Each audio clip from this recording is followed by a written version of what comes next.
Muito boa noite, estamos dando início a mais um programa Direito em Sua Casa. Um programa que leva a informação jurídica para dentro do seu lar. Venha cada vez mais participar conosco, tragam as suas dúvidas, as suas indagações e nós estaremos aqui às quintas-feiras respondendo às suas perguntas, levando a informação jurídica sempre com um grande profissional da área do direito que vai poder passar a você, telespectador, a notícia quente em cima daquilo que você precisa, telespectador. E mais uma vez estamos recebendo um profissional do mais alto gabarito, um profissional renomado e que vem tratar conosco aí de um assunto mais do que atual, que são as eleições que teremos em outubro próximo, que é o Dr. Carlos Ritzmann, juiz titular da 2ª Vara Civil de Araucária, que assume novamente a questão eleitoral. Então, doutor Carlos, eu quero dizer da nossa satisfação em novamente recebê-lo em nosso programa, de poder conversar um pouco e levar a informação para o nosso telespectador. Muito boa noite, doutor de César. Eu é que agradeço mais essa oportunidade, sobretudo no ano eleitoral, momento que interessa para todo o cidadão aqui de Araucária. Então é importante que nós tenhamos esses espaços para que a gente possa conversar um pouco sobre as eleições, eventualmente sobre alguma novidade da legislação, mas passar a mensagem para os eleitores de que momento nós vivemos no país. Eu acho que nós podemos até iniciar a nossa conversa falando do momento atual, após questões aí que realmente mexeram com o quadro político nacional, mexeram com o país como um todo. Nós temos uma presidente que está afastada do seu cargo, nós temos operações como Lava Jato, entre outras, que estão afastando políticos dos seus cargos, e acredito que seja o momento do cidadão ir para as urnas e dizer realmente, olha, eu quero mudança, aqui está a forma de se mudar. Exatamente, penso da mesma forma, do ano passado para cá, então, nós tivemos essas operações todas realizadas pela Polícia Federal, que desaguaram em ações na Justiça Federal e que trouxeram à tona, talvez, fatos que já imaginávamos que existiam, mas ninguém até então teria alguma comprovação. E agora muitos deles já comprovados, outros estão em vias de comprovação, com as investigações em curso, e demonstram, então, que o nosso país, infelizmente, na área pública, na área dos mandatos políticos, há muita corrupção.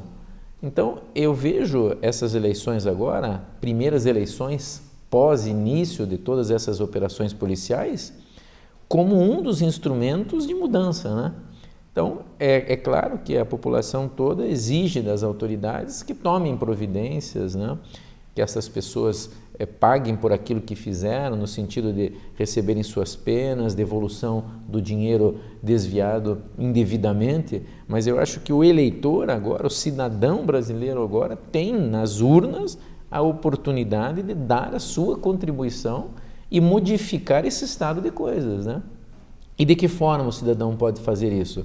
Buscando informações dos candidatos. Quem são os candidatos? Qual é o seu histórico? Qual é o seu papel? Qual é a sua intenção? Ele já foi alguma vez, exerceu algum mandato político? Qual foi o resultado desse mandato político? Ele trouxe algum benefício para aquela localidade, para aquele município, para aqueles eleitores? Ele trouxe? Ele não trouxe? Será que ele deve receber novamente o meu voto? Eu devo dar a ele uma segunda oportunidade? Não, eu devo renovar. Quem são as pessoas novas que querem vir? Quais são os seus históricos? Quais são as suas intenções? Eu acho que nós devemos buscar esse tipo de informação para que nós possamos saber em quem nós estamos votando, para que depois nós não cheguemos e dizemos, eu não sabia que era assim, eu não sabia que isso poderia acontecer. Então, a desinformação, eu acho um ponto negativo, sobretudo para quem vai exercer o seu direito a voto. O papel do cidadão, sem dúvida alguma, é um papel fundamental para se mudar toda essa estrutura que acabou se institucionalizando Hoje nós vemos vários fatos ocorrendo no meio político que na verdade são ilegais, mas que acabaram se tornando corriqueiros. E o cidadão tem um momento único de mudar tudo isso. Nós estamos vendo uma profunda mudança na atuação de juízes, a própria atuação do Supremo Tribunal Federal, agora recentemente, inovando, né, porque acabou afastando o presidente da Câmara dos Deputados, que em princípio não seria de sua competência fazer isso, mas acabou por fazê-lo. Mas estamos vendo mudanças gradativas não só no quadro político, mas no país. Então o cidadão ele tem a possibilidade agora de dizer, não, realmente, agora chegou a minha vez, eu quero mudança e vou fazer essa mudança. Com certeza. E eu acho que nós nunca podemos perder a nossa capacidade de indignação, né? Nós não podemos enfrentar essa situação toda achando que isso é normal. Não, isso sempre foi assim. Não, isso não tem jeito, isso não tem conserto. Muito pelo contrário, tem conserto, né? A cada dia, cada vez que nós assistimos um jornal de televisão, alguma notícia na rádio, algum jornal escrito, é o nome de mais um político que vem à tona, que está envolvido nesse tipo de situação. Eu me lembro muito bem que quase todas essas questões começaram com aqueles movimentos de rua, né? Que as pessoas iam para a rua, se indignavam, faziam as suas manifestações, só que nós não víamos algo de concreto que decorresse dessa passeata, ou dessa movimentação, ou dessa manifestação, né? Às vezes a gente não consegue materializar. Então agora nós teremos uma oportunidade real de materialização daquilo que nós queremos, que é através do voto. O voto é uma forma de nós também mostrarmos a nossa indignação e de nós escolhermos as pessoas certas, comprometidas com o correto, com o público, com o coletivo, com a ética, com a idoneidade, né? Isso é possível. Nós temos que fazer parte de todo esse processo para que nós também tenhamos responsabilidade. E a mudança nós vemos em concreto até mesmo na própria legislação, né, eleitoral, que está freando aí agora a questão de valores que são passados aos partidos. Falar um pouquinho sobre isso, doutor. Hoje quem pode fazer doação para o partido já não é mais a pessoa jurídica, né? Não. Veja só, é óbvio que a legislação, né, nós precisamos entender toda essa circunstância, tudo que envolve uma lei, né? Quer dizer, existem as pessoas que detêm a competência e a atribuição para fazer as leis, que em regra são as mesmas pessoas que vão se beneficiar ou não dessa lei.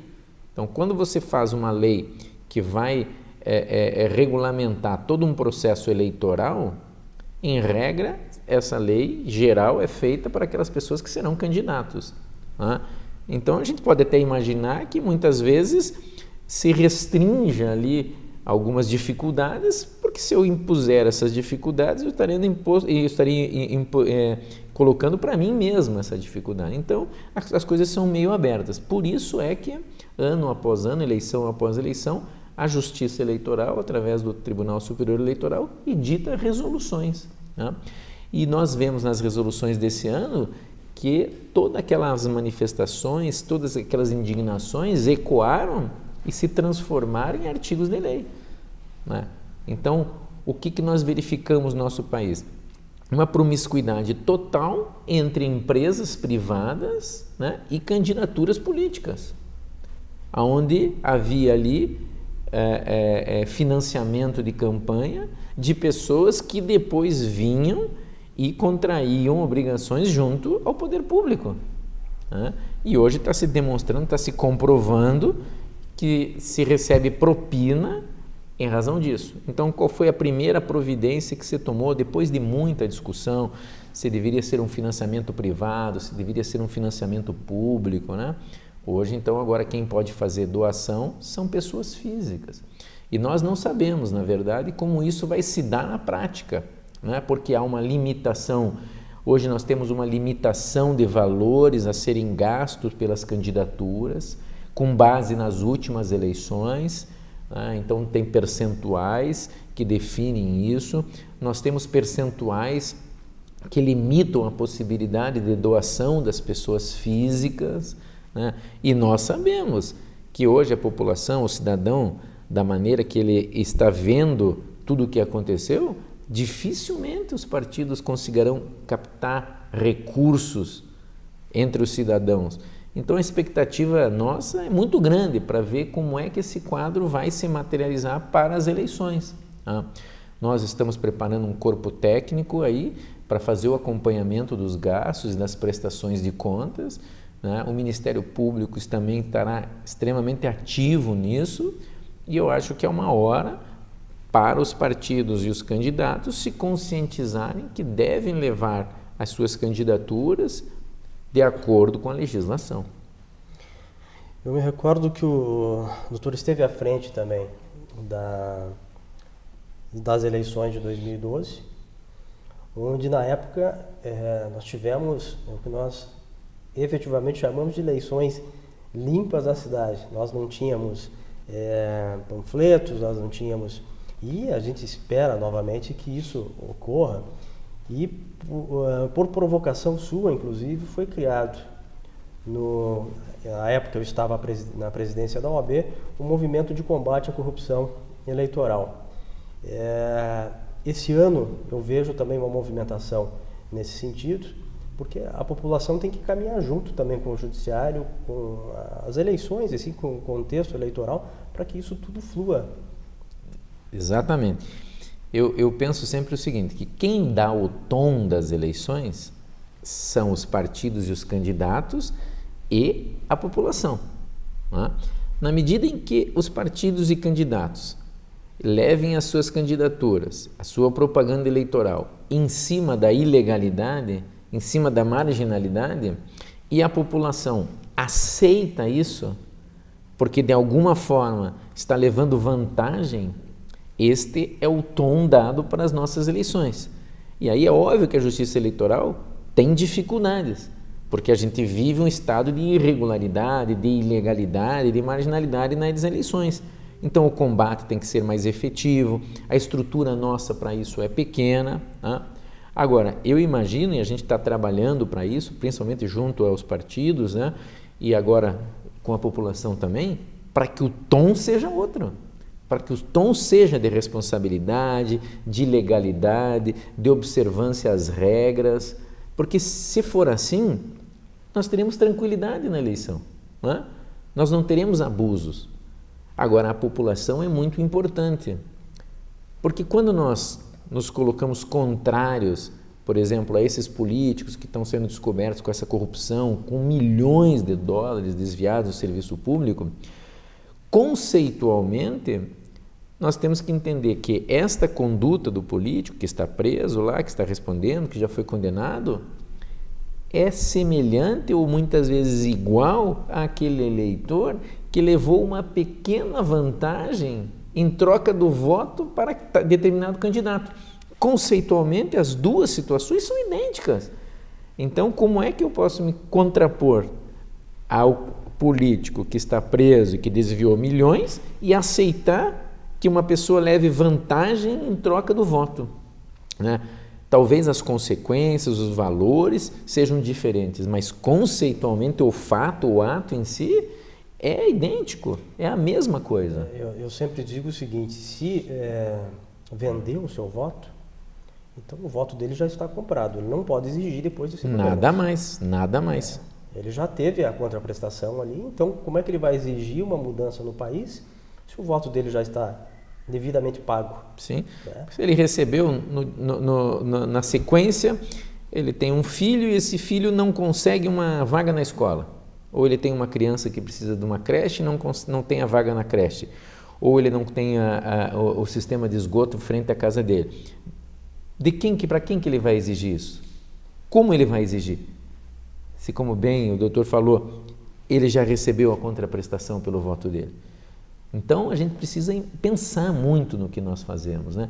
É óbvio que é impossível para a Justiça Eleitoral verificar o que acontece nos 4 cantos do nosso município. acompanhar o que acontece nos 4 cantos do nosso município. Nós vivemos muito de denúncias, que as pessoas, quando nos denunciam, denúncias concretas, denúncia com fundamento, com início de prova, a gente pode tomar providências. Né?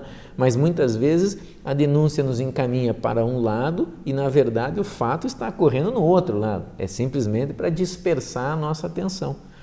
Então, tudo isso é importante que a gente discuta, que a gente trabalhe conceitualmente, que as pessoas reflitam, porque quem vai nos ajudar é a população. Então, algumas situações interessantes que nós temos agora. Aquela questão da pintura do muro, que sempre foi discutida e nós conseguimos na última eleição municipal de que não fizessem. Agora não pode mais. Então, veja, a legislação ela reflete, na verdade, aquilo que se vive. Às vezes demora um pouco, mas ela vem. Né? Então, isso não é mais possível se fazer. Não adianta querer pintar, porque agora isso é irregular. Outras situações que vão nascendo de experiências anteriores, essa questão da limpeza que nós conseguimos realmente, né, agora é crime.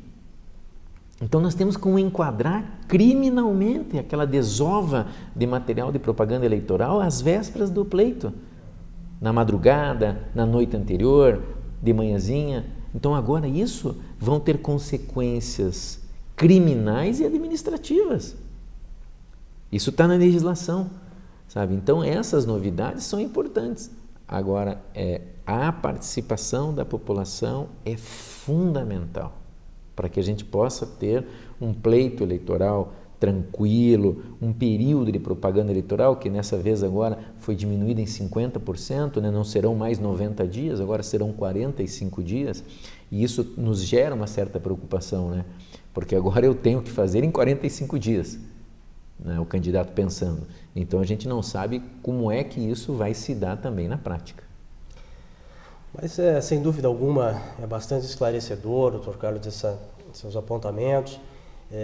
Gostaríamos aqui de conversar durante horas e certamente não iríamos esgotar tudo que podemos falar em relação aí às eleições. Nós vemos efetivamente uma movimentação, eu acredito, no país e todo mundo clamando realmente por melhoras. Nós vemos agora a atuação do Ministério Público frente à questão municipal aqui, na situação de 11 vereadores ou 15 vereadores. Nós vemos a movimentação da Ordem dos Advogados do Brasil cada vez mais fomentando discussões, não só na questão eleitoral, mas o doutor André Carneiro tem feito um papel brilhante de chamar realmente líderes de classes aí para que a gente possa cada vez mais discutir as questões da nossa cidade e buscar o que todos nós queremos, que são as melhorias, que é uma cidade melhor, que é um estado melhor e um país cada vez melhor. Eu quero aproveitar mais uma vez, agradecer a sua presença, pedir que retorne, que traga mais informações para todos nós, que certamente vão ser muito proveitosas, não só para as eleições, mas para o nosso dia a dia. Então, muito obrigado pela sua presença, doutor. Doutor de César, eu quero agradecer a sua sempre acolhida, né, para temas tão importantes como esse, nesse seu programa que é extremamente esclarecedor, leva às pessoas o que acontece, sobretudo no mundo jurídico, que a gente sabe que o mundo jurídico às vezes é um pouco complexo, um pouco difícil de compreender, principalmente para aquelas pessoas que não trabalham com o direito. Então isso é importante e o Poder Judiciário, o Ministério Público, a própria OAB, nós estamos atentos, nós somos parceiros na busca de um processo eleitoral tranquilo, né? Nós contamos com os clubes de serviço, com toda a sociedade civil organizada e principalmente o que a gente quer ter ao nosso lado é a população de Araucária, né? Para que todos nós juntos possamos fazer uma eleição tranquila e mostrar para os partidos políticos e para os candidatos qual é o tom que nós queremos para a nossa eleição. Limpeza, transparência, honestidade, não a corrupção. Essa é a nossa intenção. Aquele que apresentar boas propostas, certamente vai ter a acolhida dos eleitores. Muito obrigado, doutor de César. Nós aqui agradecemos e dizemos a você, cidadão araucariense, venha cada vez mais participar conosco. Traga as suas informações, as suas dúvidas, as suas indagações Estaremos aqui com um grande profissional, como foi na noite de hoje, o Dr. Carlos Heitzmann, para levar para você a informação jurídica. É o direito chegando em sua casa. Muito boa noite.